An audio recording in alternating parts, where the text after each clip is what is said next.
studying the behavioral and modification for loracaserin for overweight and obesity management study group.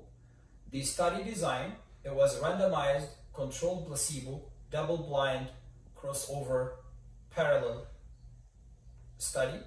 Duration of 2 years, second year for follow-up. So it was 1 year and the second year was for follow-up. Major inclusion criteria, age was from 18 to 65, men and women. Body mass index was from 30 to 45 kg per meter, square meter, or 27 to 45 kg per square meter with no coexisting conditions. So the conditions we're talking about is either hypertension, hyperlipidemia, cardiovascular disease, impaired glucose tolerance, sleep apnea. Major exclusive or exclusion criteria, moderate or more severe mitral regurgitation, mild or more severe aortic regurgitation, diabetes mellitus, blood pressure more than or equal to 140 over 90 millimeter mercury. Depression or other psychiatric conditions was 2 years before randomization and was on treatment. Pregnancy and lactation. Interventions. Patients randomly distributed into 1-to-1 ratio, 10 milligram twice daily or placebo. 50% of the patients in the loracaserin group cross over to placebo for the second year to assess maintenance of weight reduction. All patients underwent standardization, nutritional and exercising counseling. So now we'll talk about the outcome measures. Primary outcome, proportion of the patient was 5% or more in body weight reduction at the end of the year 1. Any change in body weight at the end of year 1. Proportion of the patient was 10% or more in body weight at the end of year 1. Proportion of the patient was 5% or more reduction in body weight and who maintained the reduction at the end of year 2. Secondary endpoints, change of the chemistry panel for the baseline, lipid, glycemic variables, CRB, which is the blood picture, change of the physical measurements, PMI, waist reduction, statistical studies, intent to treat, last observation carried forward. Results, 5% reduction in body weight in 47% versus 23% loracaserin group versus placebo group, and the p-value was less than 0.001. 10% or more reduction, 22.6% versus 7.7% loracaserin group versus placebo group. Again, the p-value was less than 0.001. Number 3, 67.9% of the loracaserin patients who achieved 5% and maintained the weight loss versus 50.3% in patient crossover the placebo arm, and also the p-value was significant. Limitations, relatively short duration to assess the infrequent but serious side effects. The discontinuation rate was high due to the medication side effects. Patients with hypertension and diabetes mellitus were excluded from the study. Patients received concomitant intervention like nutritional and exercise counseling. Interpretation. Loracaserin results in a greater weight loss and improvement in a metabolic markers in obese patients as compared with placebo over 2 years of follow-up. It is unlikely to be associated with a side effect which was confirmed in this trial. So that's actually the conclusion of the first trial. Now we're going to talk about the second trial, which is the Blossom. The Blossom, it was authored by Fielder MC, and actually it was a clinical, so it's actually a Blossom clinical trial group.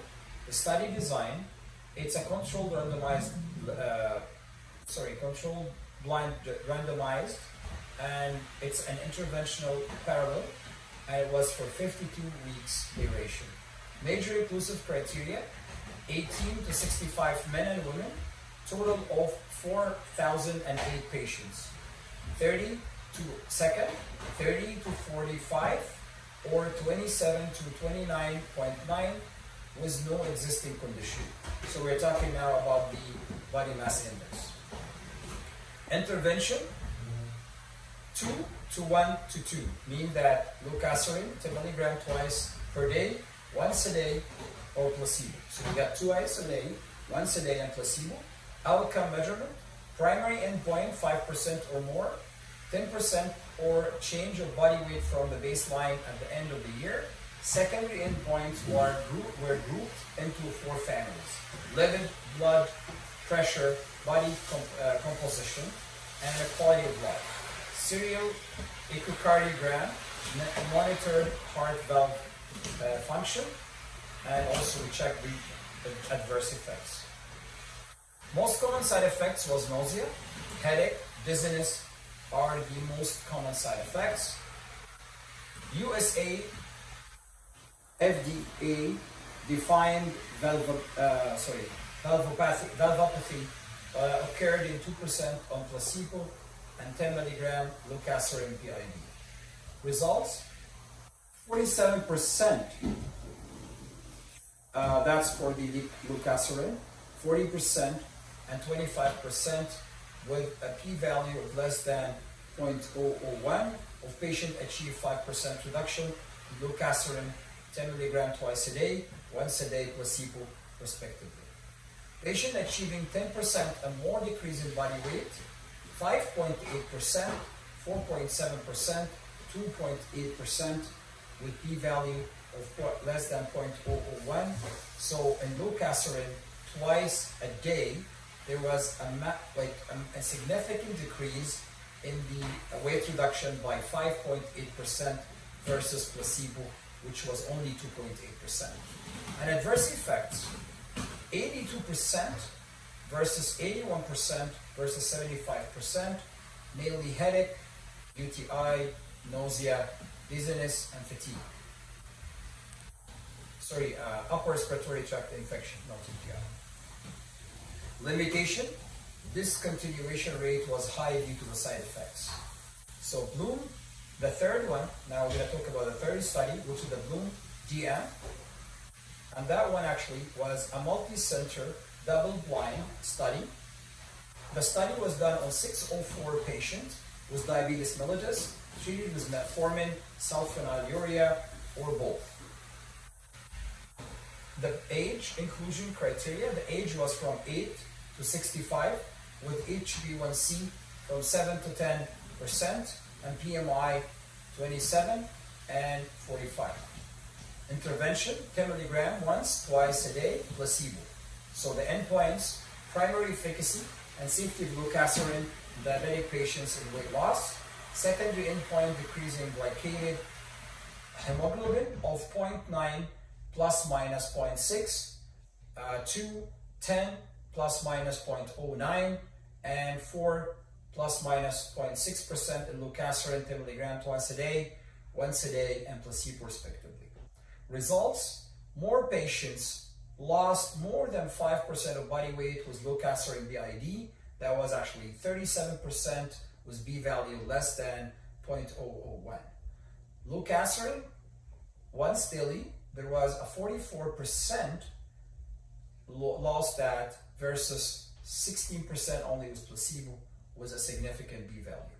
HbA1c changes, 5% plus minus 0.5% was loracaserin BID compared to placebo, which was much less. Safety, adverse reaction reported by greater than equal to 2% of loracaserin patients and are commonly with a placebo in patient without diabetes mellitus. FDA reports number 2 actually in the slides shows that results. Table below summarize the percentage of the side effects of loracaserin BID versus placebo, and then you're going to have a chance to look at it at the slide show.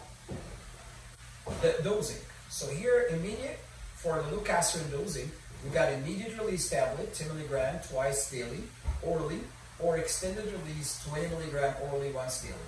Dosage adjustment required in moderate renal impairment, severe impairment. Drug interactions used with other agents that affect serotonin pathway should be with cautious. Cytochrome B450 to these 6 substrates. Summary: loracaserin is a selective 5-HT2C receptor agonist, work on reducing appetite center. Loracaserin 10 mg twice daily in combination with exercise and diet is safe and tolerable. Loracaserin 10 mg twice daily is associated with statistically significant weight loss and clinical improvement in cardiometabolic parameters. Loracaserin 10 mg twice daily is tolerable and safe. However, post-marketing follow-up for infrequent but serious side effects is required. Loracaserin was associated with significant weight loss and improvement in glycemic control in patients with diabetes diabetes mellitus 2. Actually, also I added the references for your kind reference and view. And that's it for today. Thank you very much. I wish that you enjoy the lecture.